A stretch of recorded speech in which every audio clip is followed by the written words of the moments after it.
برادری بہت سویرلی کہہ رہی ہے کہ جناب یہ ایک کالا قانون کا لفظ استعمال کیا جا رہا ہے اور یہ زبان بندی کے لیے یہ ہو رہا ہے، لیکن یہ بھی حقیقت ہے کہ پچھلے کئی سالوں سے اس بات کے بارے میں ہم خود یہ بات کہتے آئے ہیں کہ سوشل میڈیا کو ریگولیٹ کرنے کی ضرورت ہے، کوئی نہ کوئی قانون سازی تو ہونی چاہیے،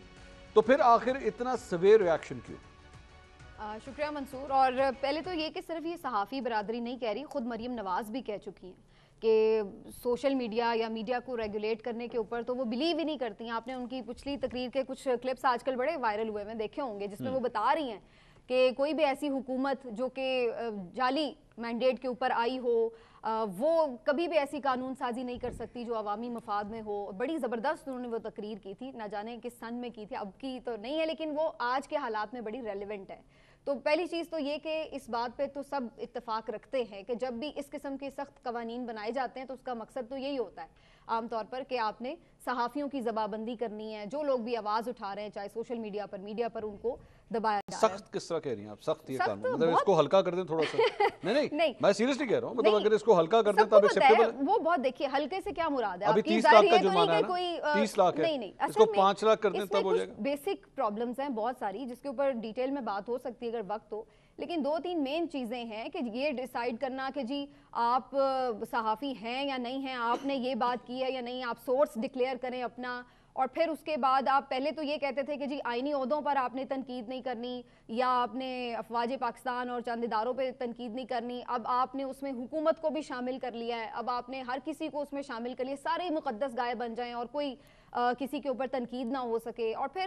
سب سے بڑا پرابلم جو صحافیوں کو ہے جس بات سے وہ یہ ہوتا ہے کہ آپ سورس ڈکلیئر کرنے کے اوپر کسی صحافی کو کبھی بھی مجبور نہیں کر سکتے کسی پوائنٹ کے اوپر بھی. اور اسد دور والا جو ابھی کیس تھا جس میں وہ کافی دن بند رہے ہیں، ان کو مستقل پریشرائز کیا جاتا رہا ہے کہ وہ اپنا سورس ڈکلیئر کریں، جو کہ انہوں نے نہیں کیا اور نہ انہیں کرنا چاہیے تھا. اور یہ آٹومیٹکلی آپ یہ دیکھیے کہ یہ سب چیزیں بظاہر اسی طرف جا رہی ہیں کہ جی آپ کسی کو بھی پابند کر رہے ہیں کہ وہ اپنی رائے کا اظہار نہ کر سکے یا اس طرح. باقی حد کے عزت کے قانون موجود تھے بھی پہلے، آپ ان کو مزید اسٹرینتھن کر سکتے ہیں، یہ بات ٹھیک ہے. آپ اپنے طرف سے ٹریبونلز بنا رہے ہیں، ان ججز کو کیسے وہاں پر تعینات کیا جائے گا، یہ سب چیزیں بہت سارے سوالات جنم دیتی ہیں. اور سب سے جو مین پرابلم ہے نا منصور، وہ یہ ہے کہ جب بھی آپ کسی شعبے سے متعلق کوئی قانون سازی کرتے ہیں تو سب سے پہلے ضروری چیز یہ ہے کہ آپ تمام جو سٹیک ہولڈرز ہیں اس کے ان کو آپ آن بورڈ لیتے ہیں، ان سے آپ تجاویز بھی لیتے ہیں اور ان کے ساتھ اپنی تجاویز شیئر کرتے ہیں اور پھر کسی متفقہ لاہ عمل پہ آنا چاہیے. لیکن آپ یہ عجیب صورتحال کر رہے ہیں کہ اگر آپ کوئی جوڈیشری کے حوالے سے قانون سازی کرنے چل پڑتے ہیں تو آپ ان کو نہیں پوچھتے، اگر آپ یہاں پر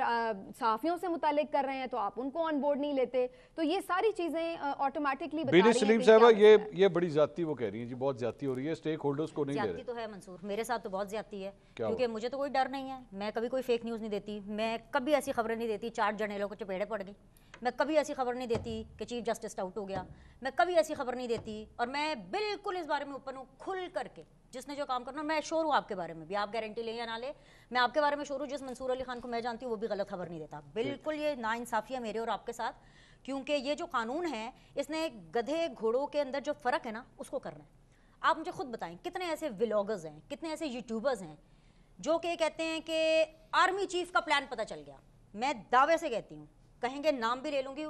کبھی وہ آرمی چیف سے ملے بھی نہیں ہوں گے، کبھی آرمی چیف ان سے ملیں گے بھی نہیں. آج تک کوئی ایسا اینکر نہیں ہے، آج تک کوئی ایسا اینکر نہیں ہے، وہ یہاں اس وقت پینل میں موجود نہیں ہے. تو اتنی تھوڑی سی گریس میرے خیال سے میں دکھا دوں کہ اگلے کو ڈیفینس کا موقع مل جائے. نہیں سب کو پتا ہے، آپ کے تو بڑے دوست ہوں گے سارے، آپ ہی کے صفوں کے ہیں، پتہ ہی ہوگا آپ کو. ان کے دوست فیک نیوز دیتے ہیں. نہیں میں نے کہا میری دوست تو بیچ میں ہیں، اصل میں زیادہ کنیکٹڈ ہے. میں تو شوز میں ملتی ہوں. I am the most anti social person in the media industry, کیونکہ میں سوشلائزیشن اپنی پرسنل فرینڈز کا، ہاں تو اس لیے میں نے کہا کہ چلے آپ بات کریں ایگزیکٹلی میں نے کہا کہ اس میں ہوں گے. تو یہ میرے اور آپ جیسے لوگوں کے ساتھ بہت زیادہ زیادتی ہے. یہ شازیب خانزادہ کے ساتھ زیادتی ہے کہ ان سارے لوگوں کو کھڑا کر دیا. ہم اتنی محنت سے کام کرتے ہیں، ایک ایک لفظ پھونک کے ہم بولتے ہیں کہ یار کہ کچھ غلط نہ ہو جائے. ایسے میں کوئی آتا ہے ڈالر لینے کے لیے، اچھے میڈیا کے اوپر مین اسٹریم کا کوئی چنک اٹھانے کے لیے کہ جی ہم کسی طرح مین اسٹریم پر آ جائیں، کچھ بھی آ کے بول دیں. آپ مجھے خود بتائیں آج تک کبھی ایسا ہوا ہے کہ آرمی چیف نے کسی ایسے شخص سے ملاقات کی ہو جس سے آرمی چیف نہ ملنا چاہتے ہوں لیکن وہ صحافی اتنا اندر کا صحافی ہو کہ وہ خبر لے آئے کہ آرمی چیف ٹانگ پہ ٹانگ رکھ کے بیٹھے تھے اور انہوں نے یہ پلان بنا لیا؟ ایسا کوئی بھی نہیں ہے، میں دعوے سے کہتی ہوں، نام لے کر کہتی ہوں کہ کوئی بھی نہیں ہے ایسا.